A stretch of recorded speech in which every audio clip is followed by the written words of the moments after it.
Bonjour à vous, les bâtisseurs de vie locale. Nous nous retrouvons pour la rubrique de la réussite de vos 100 premiers jours de mandat avec le jour 85 qui va aborder la thématique du premier projet structurant, le temps de la méthode.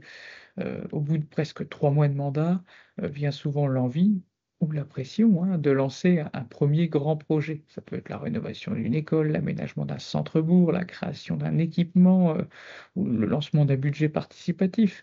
Mais attention, dans une collectivité, on pilote pas un projet comme une idée spontanée.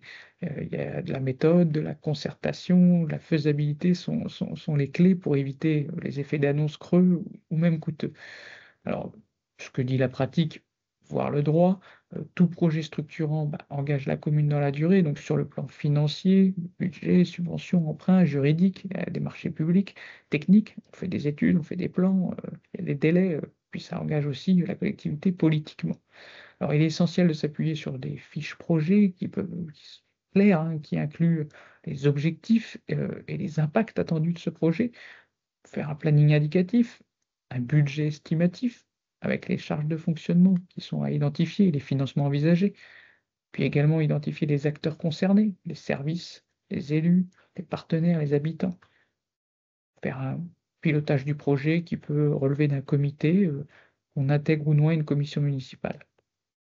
La concertation, peut parfois être obligatoire avec les habitants, notamment sur des projets qui peuvent être liés à l'environnement.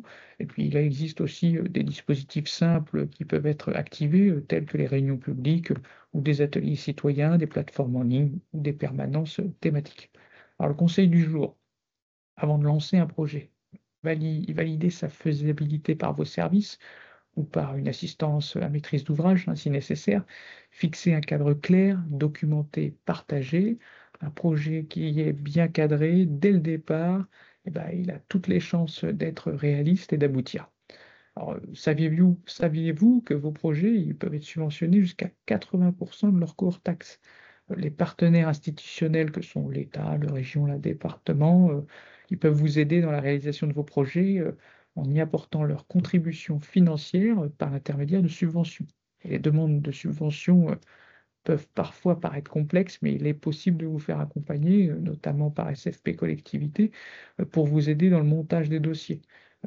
Votre collectivité, votre commune devra quand même supporter à minima, 20% du coût hors taxe de cette opération. Voilà, je vous dis à bientôt, pour la dernière capsule de ces 100 premiers jours, de mandat.